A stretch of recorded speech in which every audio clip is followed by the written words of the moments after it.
are linked in the center. Is kind of what I was getting at. And so that's where the linkages are, and that's how we get this left-hand rule for a conductor transfers into this left-hand rule for a coil. We don't have to really think about this anymore, individual conductors. You just have two left-hand rules that you learned in level 1. And level 2, you said, okay, if you move something through a magnetic field, a conductor, you got the third left-hand rule for the induced voltage. So, boom, threw that one at me, right? Fleming's left-hand rule. Right? And so, left-hand rule, 3 fingers. Oh, 3 fingers. Conductor. Thrust meaning. Motion as a conductor. Remember it, but Motion of the conductor. yeah, relative motion of the conductor. Relative motion of the conductor. Think of the word relative because we're getting into that. And then Flux lines. Direction of flux. direction of the field, flux, yes. Field flux, same thing. And then the driving finger. Is what? Yeah, direction of the induced current. Because remember center current, but it's actually induced voltage. Because if it was an open circuit, you still have a force. And you remember on that video, they were moving the conductor around the magnetic field, and they were calling it a force. Well, it is a force. It's an electromotive force. It's voltage, right? So that force causes the electrons to move inside the wire if there's a complete loop. No loop, no flow, but you will have pressure there, and you'll have a force there, right? Electromotive force. So that's what it's all about, is we're reducing a voltage, and that's how we generate AC through a rotational magnetic field. Blah, blah, blah, blah, blah, blah, blah, blah, blah, blah, blah, blah, blah, blah, blah. Gotcha. Right? Easy. Can I repeat that? So how did I apply that yesterday then? That same kind of thought to current flowing through a coil, which is called another name for a coil. Choke. Solenoid. Right? Another name. Starts with an I, the main one we're talking about. Inductor. Yeah. So inductor. So it's not some mysterious thing. It's just a coil of wire, and it has a core for the flux to be set up. So the core in this case said that this one had air. So is air a good path for magnetic field? It's not best. No, not best at all. Okay. And then I gave you that handout on inductance. This guy. Right here. And it was L. It said L is the symbol for inductance. I don't know why.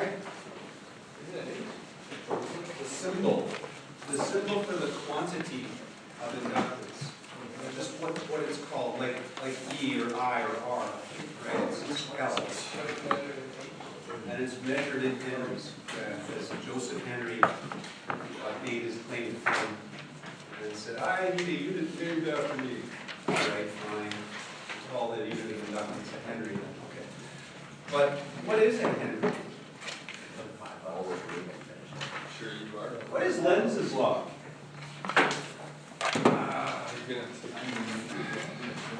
Lenz. The direction of the induced EMF must be such that any current resulting from it will develop a flux that tends to oppose any change in the original flux. Yes. Was it me? Opposite of the original flux.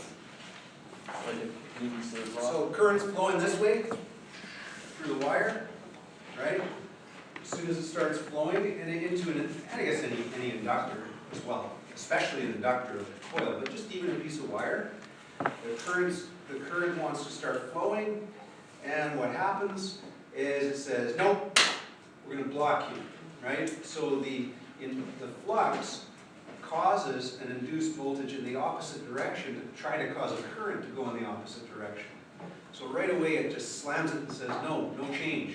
So everything in this universe is resistant to change. That's the whole thing. So it's gonna stop the change before it happens. It's like gonna block it. But, somebody prevails and the change, all it does is slow it down at the very beginning. That's all it does. So you don't really notice it in AC circuits so much. Well, it's even DC circuits, you don't really notice it when you first turn on the switch. If it's just a wire and like a resistor, because there's no huge inductive effect.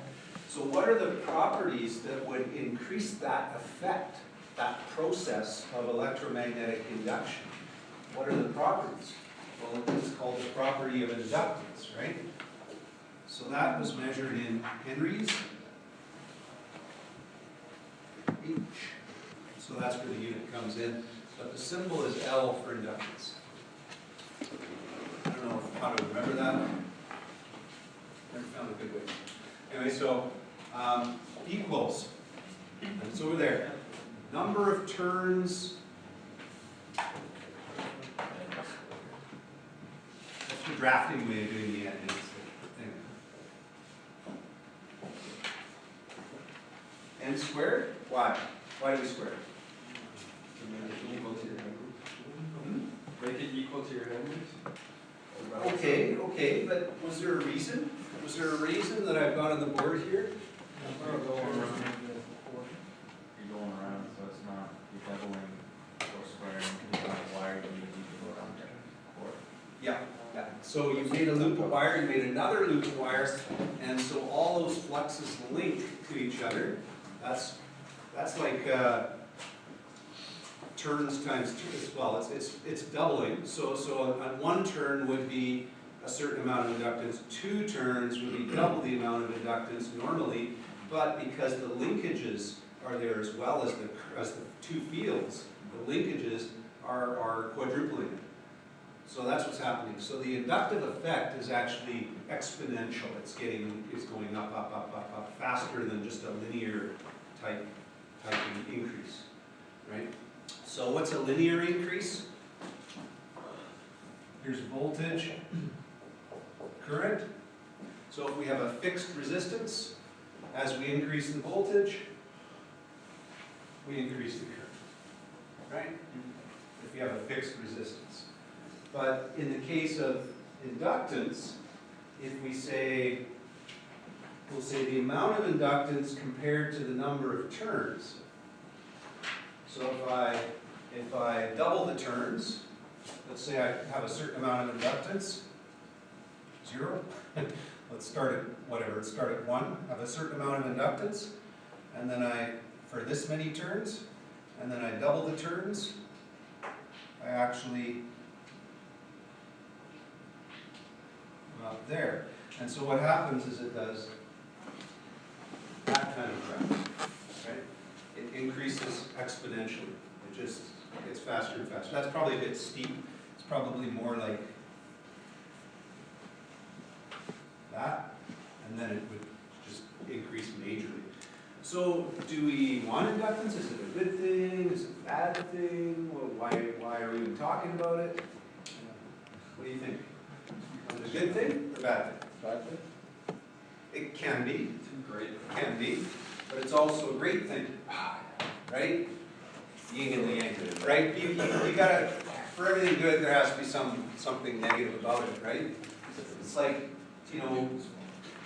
wine is good, not if you drink 3 bottles, right? So it just there's better. Anything in the water. Makes it way better if you get better, and you don't taste it. Until You tomorrow. don't even remember how to drink it. That's And the then problem. tomorrow. So, okay, let's get off alcohol. Get off. I need a beer. You can tell them who the drinkers are in the past. Non-drinkers are like, oh, these guys. We'd probably learn a lot more if we were in Rusty's right now. Definitely not. Worth a try. What else would increase inductance? So where do we use inductance? How about this motor? Yeah. Yeah, how about this junk all around? So why is inductance a good thing? Yeah, it's a big inductor. It has We end waves, anything with a coil, right? So it creates a magnetic field for a purpose. Yes, Alex? Sorry, why is inductance a good thing? Could be sorry. Because what I'm just saying now, Oh, sorry. it's a bunch of windings that create an electromagnetic field. That magnetic field can be used for a purpose. In the case of a motor, what purpose can that be used for? Move the motor. Moving things so that you don't have to push it yourself or turn it yourself. That's made it automatic. You know, you used another form of energy, and now you can go have a coffee, right? No, you can't. It's not coffee time. You can drink your coffee with a lid. I don't drink coffee. Just your energy drinks. And then we've got this contactor here. Why wouldn't I just want to sit here and we'll just want that motor to go on? I'm just going to push that. Oh, now I want it to go off. There's my switch. Or I could use a regular switch, right? Maybe heavy-duty contacts called a motor-rated switch, but nevertheless a switch. Manual. Well, this makes it automatic. This is an it's an electric switch, magnetic switch. So we can use that magnetism for lots of purposes. And the point is that we want high inductance in those situations. We want it to be able to not mistake that function is going to happen. So you want a lot of inductance in a lot of cases. The problem is, as we'll talk about, there are some pitfalls to it in circuits, having too much inductance in a circuit. Okay, but you can deal with that. There's ways of correcting that. So just kind of stop there with that thought. So now that it's a good thing, a great thing, with some pitfalls, number of turns, permeability of the core. So what does it mean to have a permeable core? What is it? Is there a way I can describe it that would make you understand what permeability is? Ability for flux lines to flow through it. Lines of flux. Okay, the ease with which they flow, right? Yeah. Or not flow, but ease with which they take that Permeate. path. Yeah. Take that path and set up in that path, right? So, you know, air versus soft iron, just the two extremes. One's bad, one's really good. You know, that's pretty much it. So the iron is the good one. Okay, so permeability of the core. So all the rest of the core materials, we've got it over here. I'm getting it unmessy over here just so I can use it. Okay, permeability, let's try that a little bigger. It's a big factor. And then, what about the core? Let's think about the core.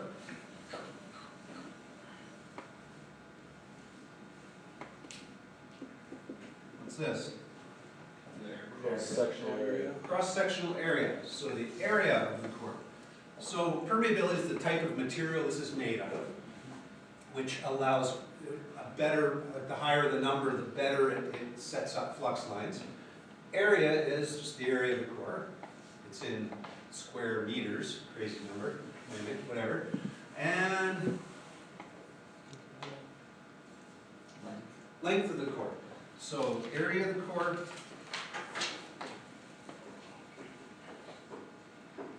length of the core. Now that core isn't going to be just a piece of iron sitting like a bar magnet. It's going to be fully enclosed. Have any parts that are open? Lots of parts that are open, nothing that's visible. Let's start taking this one apart.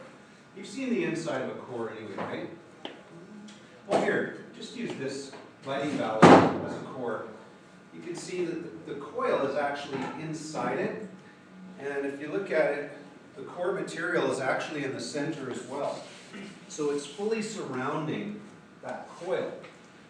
And so the core, it's going through the coil.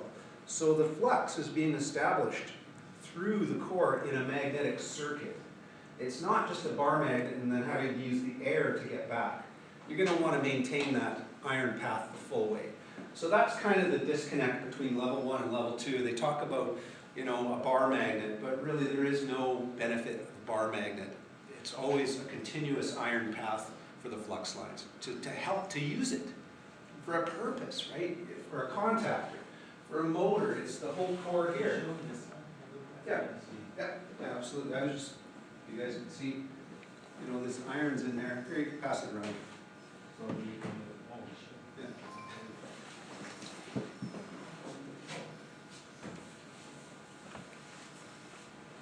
Okay. And then the number of turns, there, 3 turns, right? So there's the number of turns. N is the number of turns. Easy. Permeability. It's the material of the quartz. There you go. Yeah, just anywhere. Yeah. Anyone install those? Nope. Pretty basic. Usually you have a little bar thing, or it's missing. It's missing, and you got to use a piece of all round. Whatever works.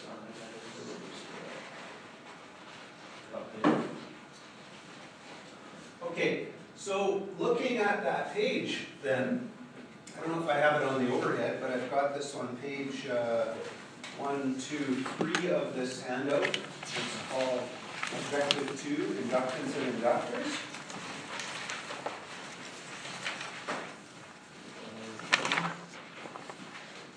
It's actually called page 6, but it's the 3rd page. You guys have it in front of you? Just want to kind of go through that. Factors affecting inductance. And here they are. There's only 4 factors. So if I have 100 turns and then I increase it to 200 turns, what happens to the inductance? Doubles. Sorry, can you repeat that? I have 100 turns, and then I get another inductor with 200 turns with the same everything else, just pulled in turns. Then what happens to the inductance of that coil? Increases, okay, good. Quadruples.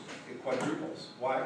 Because that's just the way she goes. Well, that's just okay, so we had 100 turns, and I said, no, I'm going to get one with 200 turns, so I went times 2.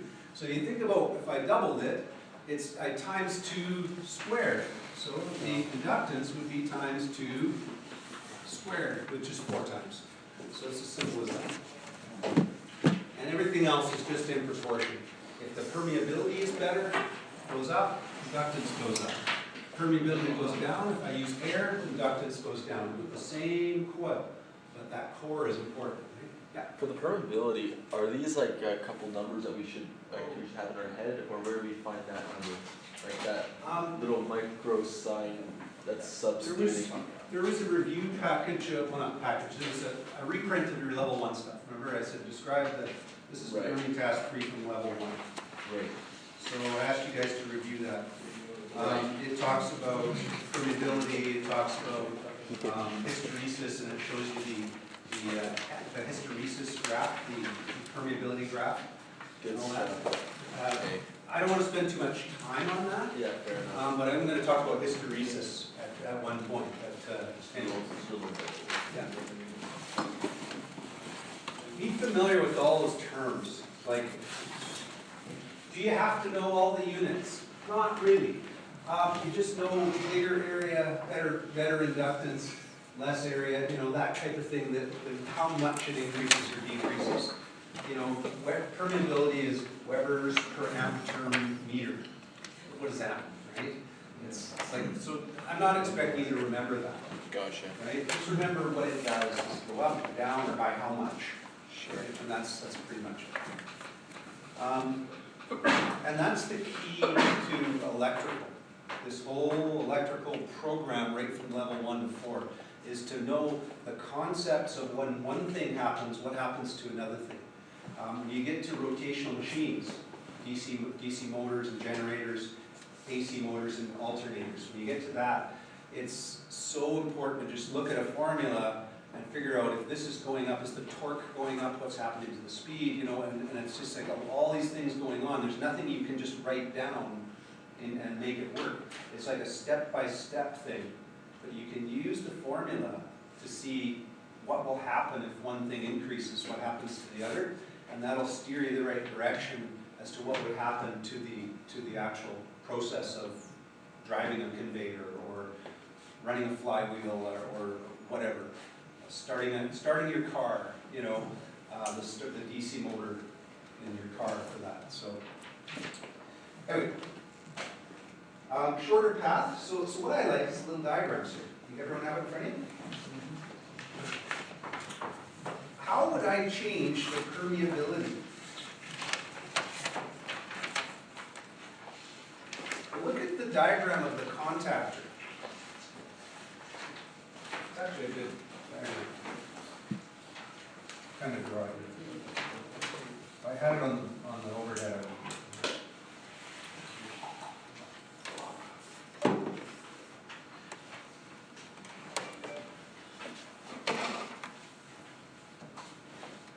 Something like that. And then I have a number of turns. So we're going to say this is soft iron. 3D. That, right? It always hurts. Like that.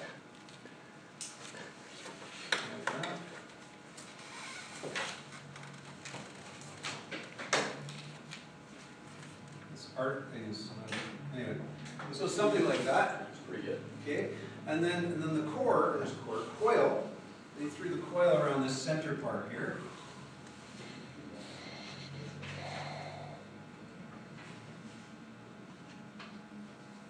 Like that. So we have the coil there. So what happens? Now this is soft iron. Is it normally magnetized? Not normally. Not normally. Does it have a small bit of residual magnetism? Yeah. Yeah, Yeah, but not enough. not that much. Not enough. So what this magnetic path wants is to, magnetic lines of force want to take the shortest path. So they're going to attract any metal that's going to magnetize this portion and attract the other portion. What is happening when there's an air gap? Might flux spread out. Low inductance. Yeah, so it'd be lower inductance, lower, why? That's a hard path to travel. Yeah, so, okay, let's see, here's the current. So the current's going in it, right? So using the left-hand rule again, we're gonna say, okay, current's coming around this way, so north and south. Another color here. Which way is north? If you're looking at just the coil, which way would be north on that? Top or bottom? Top.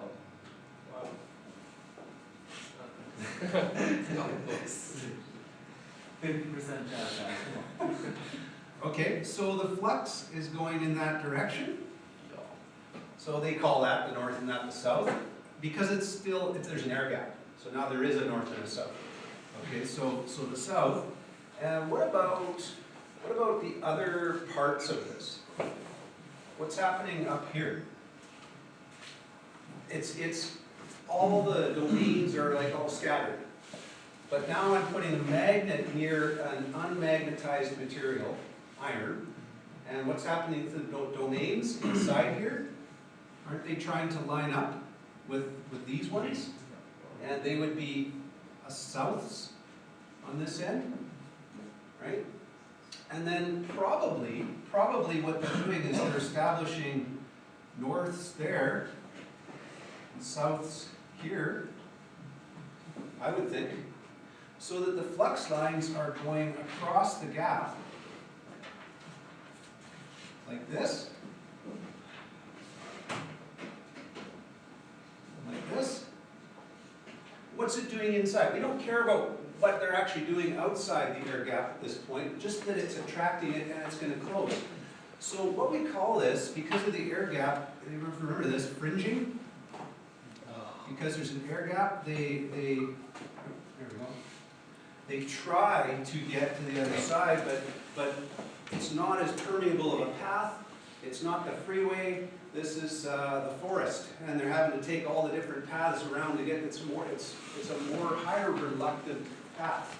You're reluctant to go through the trees, but you're going to take the freeway to Abbotsford because it's a little quicker, right? Or you could walk. You could go off into the trees, into the Sumas Mountain there, or whatever, Chilliwack, or I don't know. Anyway, but it was going to take you a lot longer. So just think of it that way, that this is a low permeable path in the air gap. So what does that do to the overall permeability of this inductor? The whole thing is an inductor. What does it do to the permeability if there's an air gap? Drops down. Yeah, it starts out low. starts out low. When they call it in the handout there, they call it high reluctance. Right? I think they mentioned that. Do they? No, they don't. Okay. So if it's low, if that is low, then this is low. I'm going to say lower than normal, lower than when operating. Maybe that's a better way of thinking about it. So what happens when it attracts and now these join together?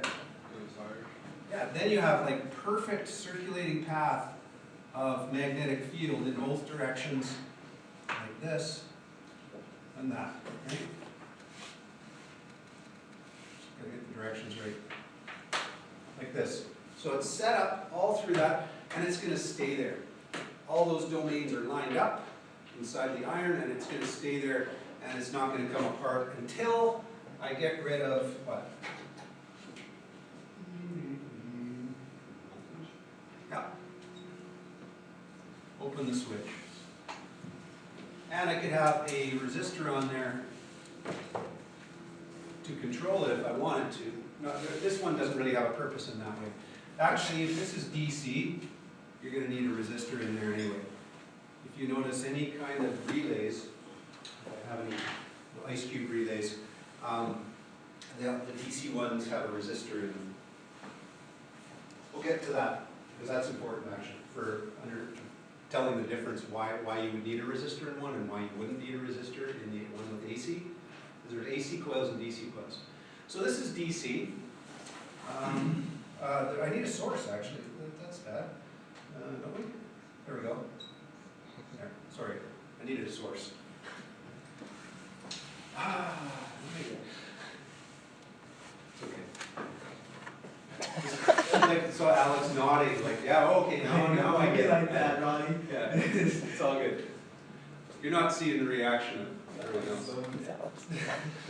Anyway, so when this is open, what happens to the contactor? Start burning. Opens. How does it open? Just stay closed. Spring. There'll be a spring on that. A spring. So the spring wants to pull it up. The magnetic field overcomes the spring and pulls it down. Okay. That's when it's closed. Yeah. And so the contactor then, the spring is keeping it up, right? And the magnetic field energizes the coil on here, which is just one of these things, only bigger than the one in here, and it's going to close it. And that's basically just what we've learned in level 1. That's how that works. Now, where are the contacts? They're not on the iron. They attach to the You don't put current through there. You don't want current through there. In fact, you put laminations in the iron to prevent eddy currents inducing themselves into there from the changing magnetic field. Right? And that's how eddy currents are formed. So if you attach something to this, insulated, and then say, okay, now my contacts are there. And then there's a screw for the wire, or whatever it takes. Yeah, one of them moves actually. Yeah, it's because it's flexible enough. Anyways, so there's your set of contacts, or a set of double contacts, triple contacts, whatever. You can have multiple sets of contacts on the same armature, on the same movement. Okay, so the biggest thing is, once this closes and the air gap is no longer there, then the permeability goes up,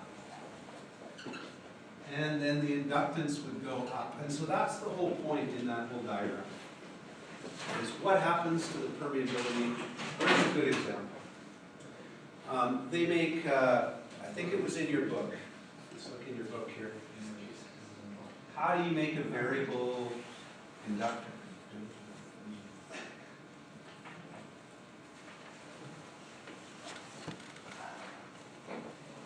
This one, right?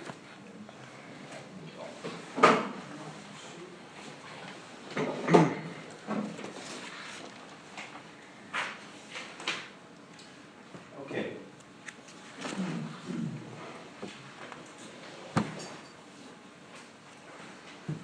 For radio tuners, radio receivers,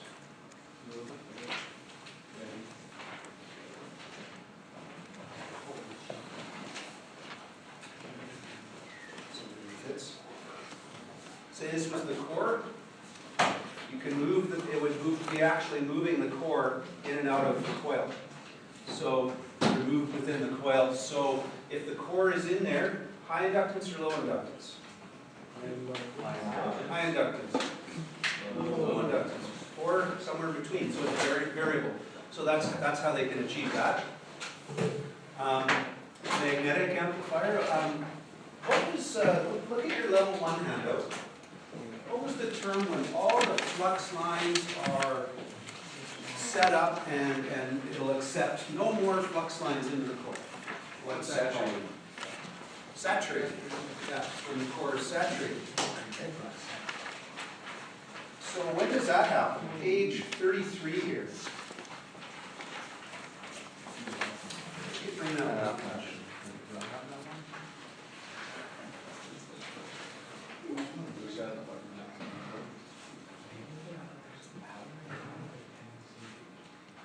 Tough drive in. I've never actually seen a car's door locks been like frozen in the lock position, so that was like my problem. Yeah, no, I was like, your doors are frozen shut. I'm like, you just pull on it really hard. No, didn't work out. Then she got mad at me because she tells me everything and I never listen. So if I would have listened to her, I could have unlocked the doors with my mind. You're right, I should have. As long as he learns from the I've experience. actually pulled them on. I've never seen them actually lock. I've seen them like. Just put the door in. Can you do an hour to get one lock? Yeah, because my mom's like, you need to put sheets on it. My back door wouldn't open. Only one door opened this morning. That's the only reason I could get in. I could go to the back door. I could turn the cover on. But then I could go to the other side. I can't drive on the sheet like that. The Taurus with the cape?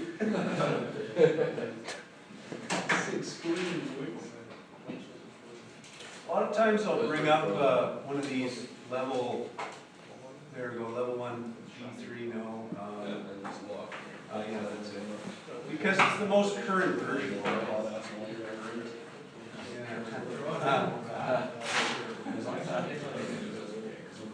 Save those jokes for after the class. Those dirty jokes. Yeah. His mind. His mind.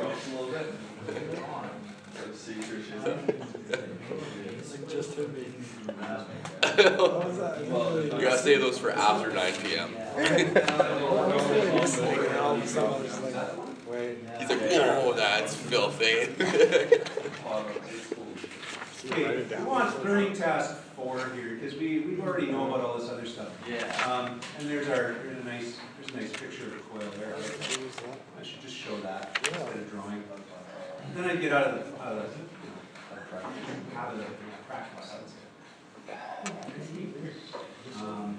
Learning task. Permeability, magnetizing force, resistivity, current density, flux density, blah, blah, blah.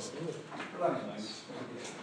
So if you go to the curves, you could say, okay, well, cast iron, at what point would it be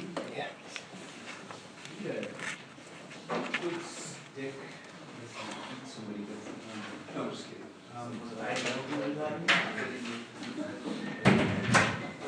Someone's taken all the rulers. I have a good stick, but it's attached to me.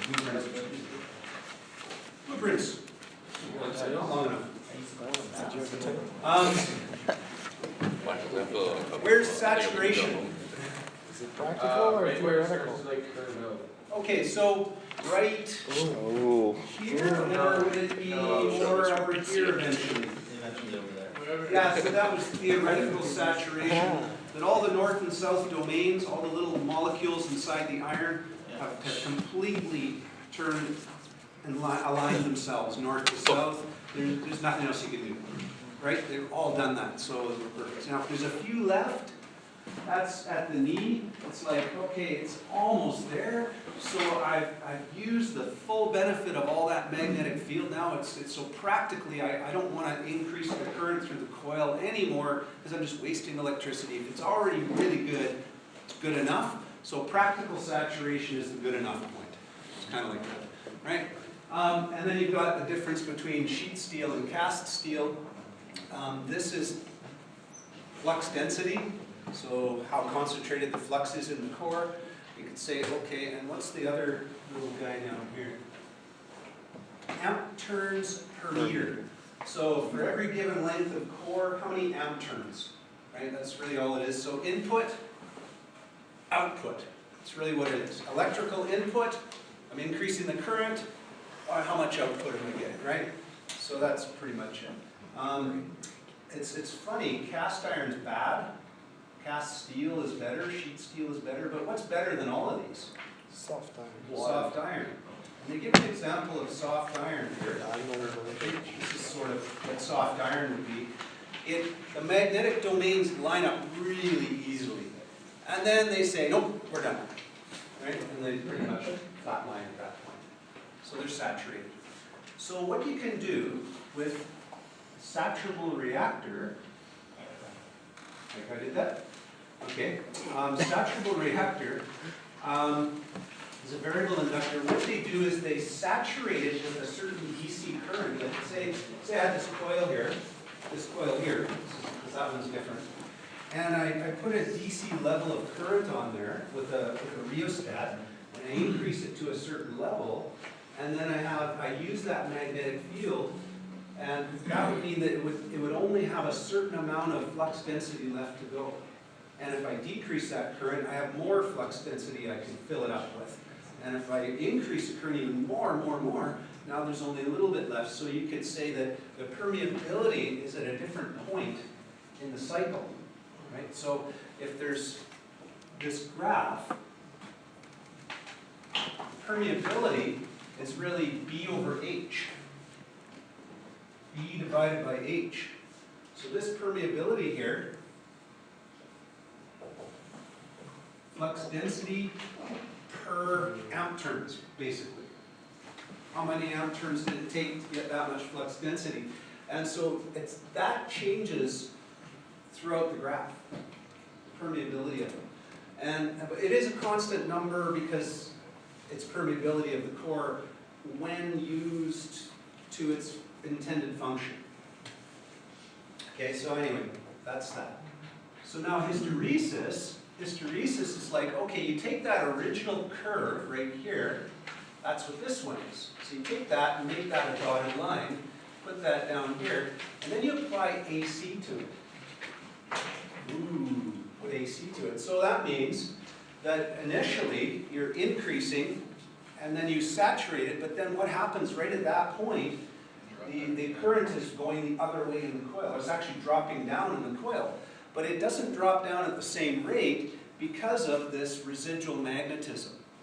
So it doesn't drop down at the same rate. It lags a little bit because it has some magnetic field that it can't fully extinguish or get rid of. Right? It can't go right back to being scattered domains anymore. So you have this little bit here that when the current is actually at 0, the amp turns per meter would mean amps are 0. So think of amps increasing one way, amps increasing the other way. If you think about that as amps, it's really the only thing you're controlling other than the turns, and you're not changing the length of the core, so it's just the amps. Okay, so input amps this way, fully magnetized.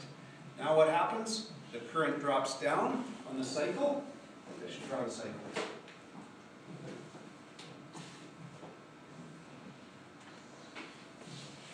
This is current in the coil.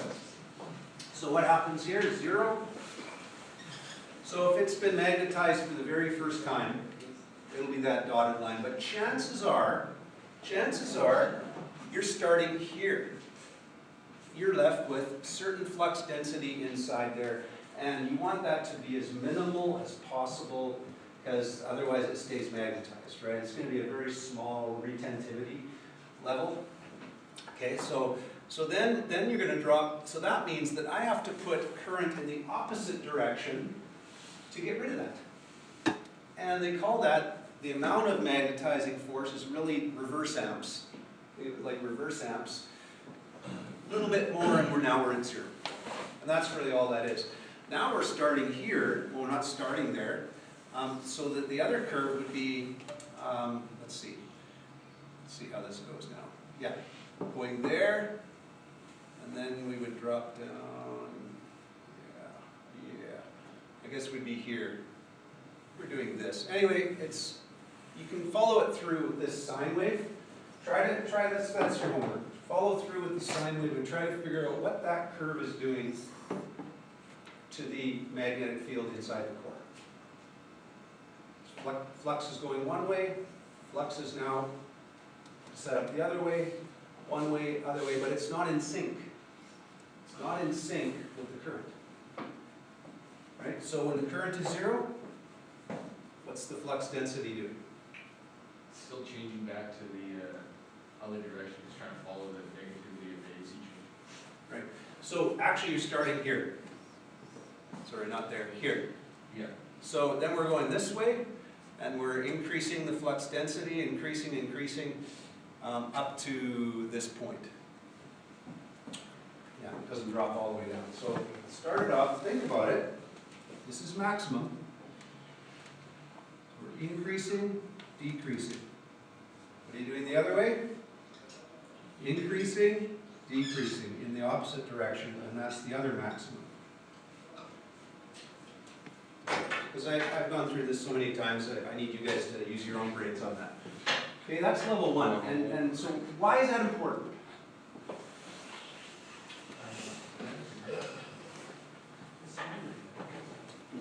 Hysteresis.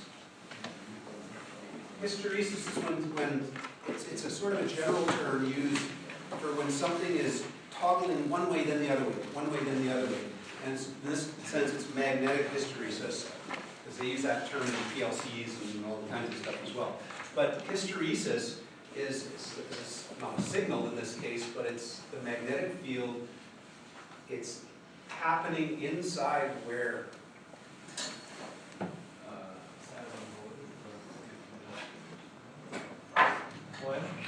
core. It's happening inside the core. And what's happening to the core's molecules? But the current is at zero. Are they all back to scattered? No, because they have residual magnetism, They're right? still trying to go north-south this way. So now you send it back. Now they go to nothing. They go to all scattered. Now you're going the other way. So it's lagging behind. It's like it's saying, hey, wait up, wait up. So it's a lagging of the setting up of the magnetic field due to residual magnetism in the core.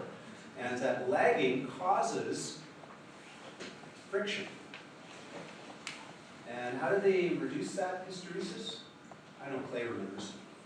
Does he remember that effect? How do you? In the core, how you build the core, like whoever's manufacturing the core, you know, no, not for hysteresis. Something alloy, steel Yeah. alloy. Yeah. Silicone. There you go, silicone alloy. Yeah, so you change the, I don't know how they do that. They're melting the metal and they say, yeah, get that tube of silicone in there. Yeah. I have no idea That's what. how I would do it. Yeah. It was me.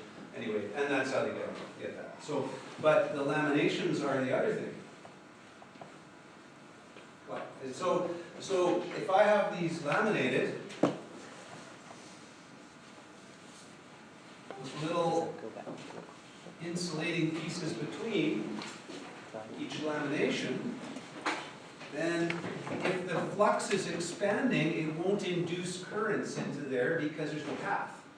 So the path of current that's induced when the flux is moving, remember it's like this same thing, this VLV. So if the flux is moving, it's like the iron core becomes the conductor when it's not supposed to be, because it is conductive somewhat, right? And what do you get? You get little circulating currents minimized. Instead, they would be circulating throughout and this thing would be glowing red, right? You get heat. So those eddy currents are minimized by the laminations and they're localized in these each little sheet. That's pretty much it. So it's minimal heat. So this will get warm, yes. Definitely get warm. Part of it's to do with the coil windings, but most of it's to do with eddy currents and hysteresis in the core. And when we have those losses, eddy current losses and hysteresis losses due to AC expanding and collapsing in both directions constantly, doesn't ever stop, then what happens to the overall resistance of the circuit in comparison if it didn't have a core like that adding to it? Does it go up or down? Resistance and Yeah, it's a resistance that's part of an AC effective resistance. So I'll give you that handout, just a little review sheet on some questions on AC effective resistance, just for that reason. Sort of remind you, hey, it's heat. Anything to do with heat has to be I squared R in some way. Or rusty pivots in the iron core. That's how I refer to them. And that's why you had silicone. Anyway, but so that they actually make it better, make it quicker, make the lag time less and the hysteresis less. That's really what you do. Okay, so there you go. And then there's all these formulas.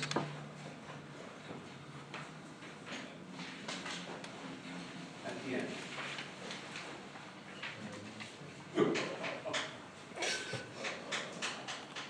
This one, I don't know why I have a little W there, they could have crossed that out.